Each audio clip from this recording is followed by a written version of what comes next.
Speedroids got 9th place out of the largest online regional to date, ladies and gentlemen. And we actually have some other interesting stuff you're going to want to check out for this video. Make sure you smash the living crap out of that subscribe button so you guys don't miss out more awesome content. Out of the side deck regional this past weekend, you guys saw the breakdown on Grim Yu-Gi-Oh here, but 9th place was actually Speedroids. That means missing the top cut by 1 place, ladies and gentlemen.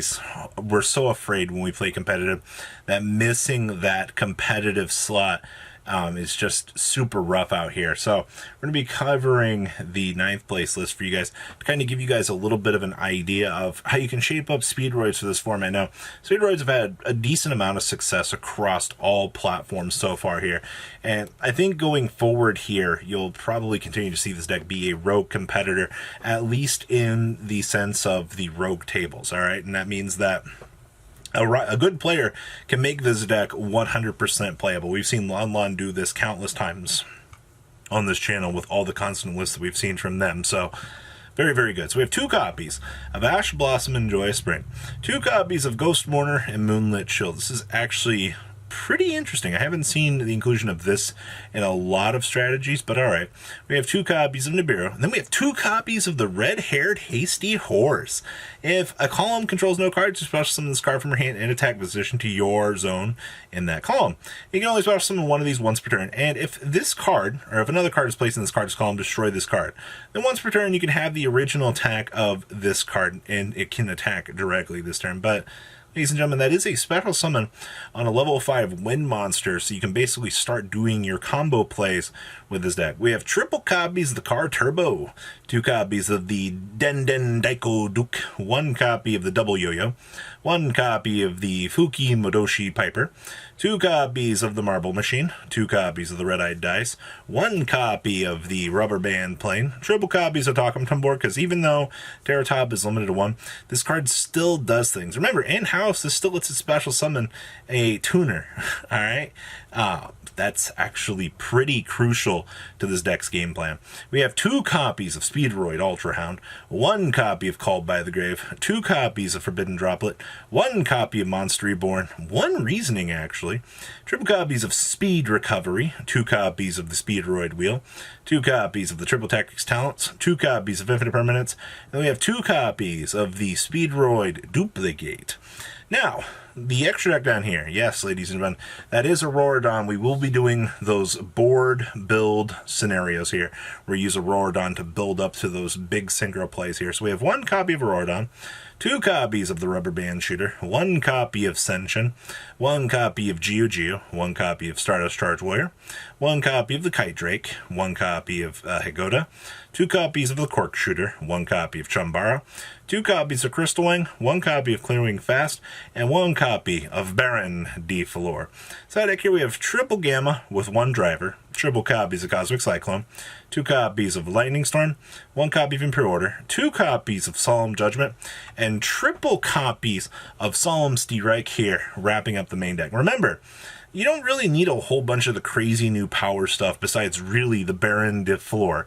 Alright, you already get enough luck having this built into the Synchro archetype for Wind as it is. So you'll be able to build up, make those huge Synchro boards, and you just kind of laugh at your opponent as they struggle to break your boards. And I think that's the real big advantage that you're going to get while playing this deck is just the power level of ending on Crystal Wing with, say, Baron or whatever else you're going to have next to it feels pretty good. And the Auroradon stuff makes this deck a whole lot more streamlined for making those combo lines. Next up here is Ryan Cohen's top 8 finish out of the last month's Zodiac tournament. Now, you're going to see here that yes, we are playing a DPE package in Prank Kids.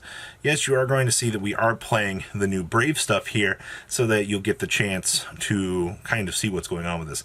I really wanted to showcase this because I think it's important for players to kind of see as we go forward here into the Brave format what some of these decks will get from the Brave engine. Now, we kind of fell short losing in top 8 to some other better decks, but you know, I still think that this deck being a 1-card engine all across the board. I mean, look at those 11 starters, all right, and you have 0 confliction with Rite of Armesia's secondary effect that you can't activate monster effects except for special summon monsters. No downside to this whatsoever because these all activate in the graveyard anyway. No problemo. So we have triple copies of Aquamancer of the Sanctuary, this card being able to be an extender and the ability for us to fetch Rite of Armesia.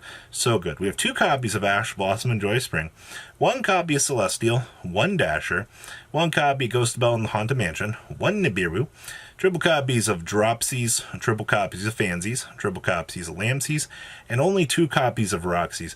Roxy's is still a very good card, but it just kind of falls short compared to the rest of the stuff here. Because you don't really have a lot of good discards, except for if you brick on these guys. We have 1 copy of Griffin Rider, 1 Called by the Grave, triple copies of Crossout Designator, 1 copy of the Dracoback, the Draco Steed, triple copies of Fusion Destiny. We're actually main decking the Harpy's Feather Duster for back row, 1 Instant Fusion, the 1 Journey, 1 Pandemonium, the 1 Place, the 1 Pranks, the triple copies of Rite of Armesia, the 1 Thunder Dragon Fusion, and the 1 Triple Tactics Talents here. Trust me, when there's a lot of 1-ups here, but you will see a good chunk of these come up and really mess up your opponent's day. All right, and then we have 1 Verte Anaconda because still being able to just Verte Machine drop Fusion Destiny just feels so absurd. I mean, you've also got so many other stupid good fusion cards built into your deck that you can abuse. This good card. Yeah, we also have the 1 Rip Roar and Roaster, 1 copy of the Meow Meow Mew, 2 copies of the Doodle Doop, 1 copy of Bow Wow Bork, 1 copy of Link Spider, 1 Unicorn, 1 Access Code, the 1 Totally Awesome, 1 Weather Washer, the 1 Rocket Ride, 2 copies of Batlin Butler, and the 1 copy of the Destroyer Phoenix Enforcer. Side deck here, we have 2 Lancia, 2 Drone Lockbird, 2 copies of Nibiru, triple copies of Cosmic Cyclone, triple copies of Forbidden Droplet, and triple copies of Evenly Matched here. Going to be wrapping up 1 card engine the deck with the potential to set up Omni Negates so you don't actually die to the giant Space Rock, because unfortunately Space Rock ends a lot of this deck's plays, and unfortunately I really wish I could be more honest and be like, yeah, you could do better. You really can't. The last list I have for you guys here is Dinorphia.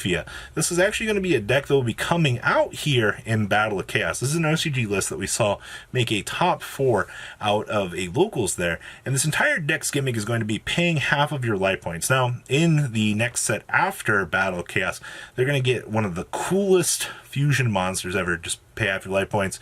You basically set a condition that monster effects with an attack equal to or higher than your life points cannot activate effects. So we have triple copies of Ash Blossom and Joy Spring. We have triple copies of Diplos on normal or special. Send a Dinorphia card from your deck to the graveyard. And then Thurzia here allows you to set from the deck for a trap, all right, which is amazing. And then these both float by banishing traps.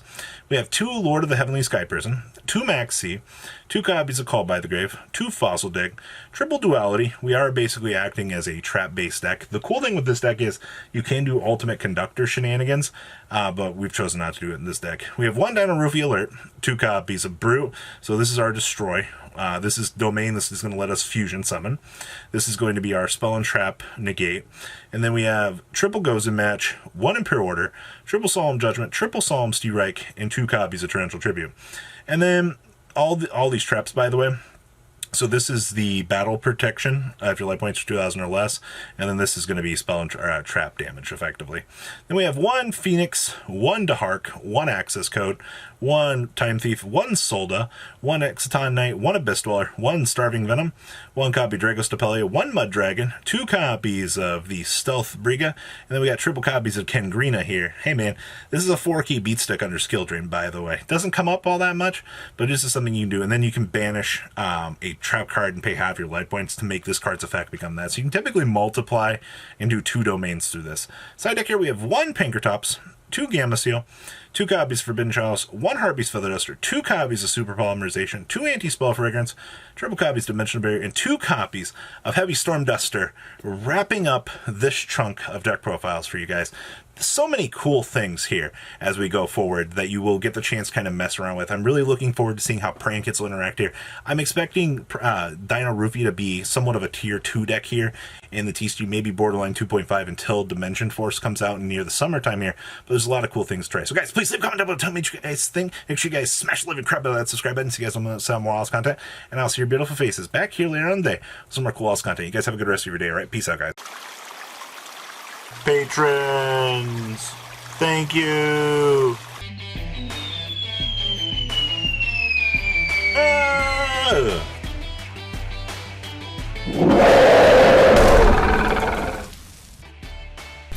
Thank you so much for watching. Check out these other videos.